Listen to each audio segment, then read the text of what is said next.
There's an extraordinary desire across the internet to have clarity about what's going on in Gaza. And clarity doesn't exist. And clarity hasn't existed for years, really since the establishment of the Jewish state and before, when Palestine was occupied and controlled by Britain. And clarity does not exist. It's a melting pot of chaos.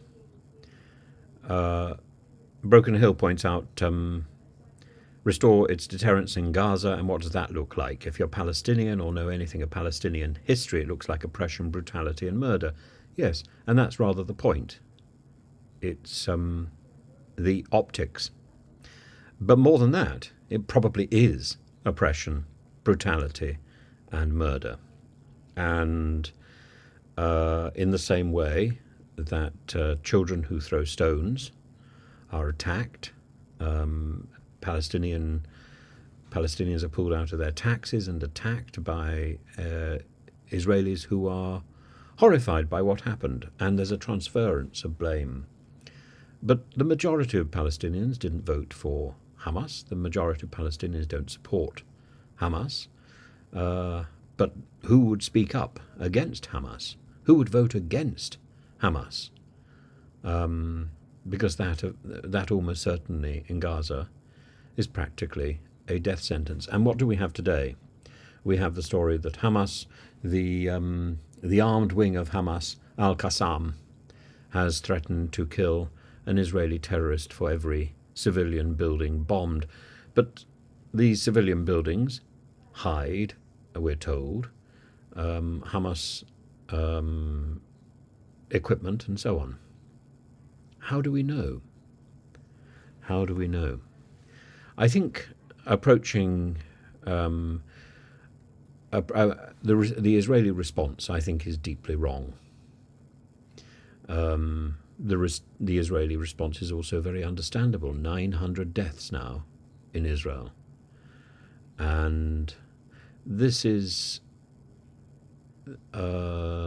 it is very difficult to distinguish between an Israeli response and Israeli revenge.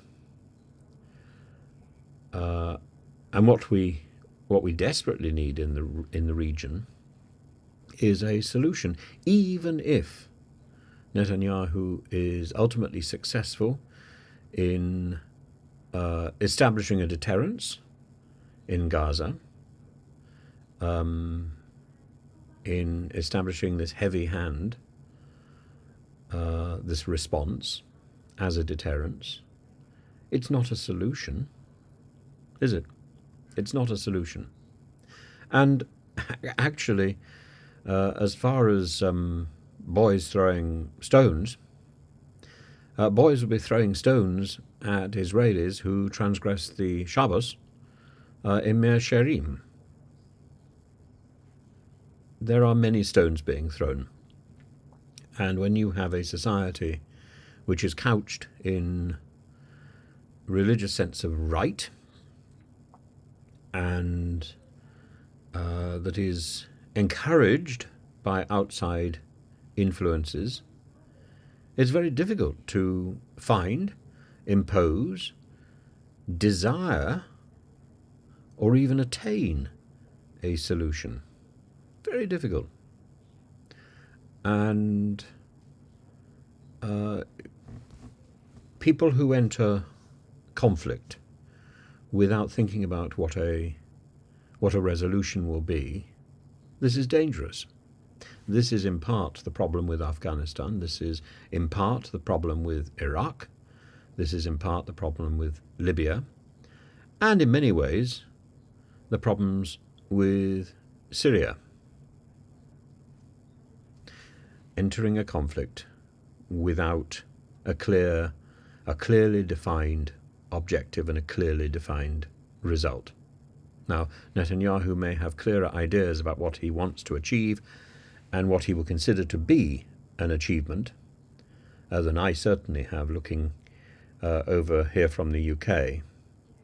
But the The tribalism of the internet, which wants people to be on one side or the other, is nonsensical.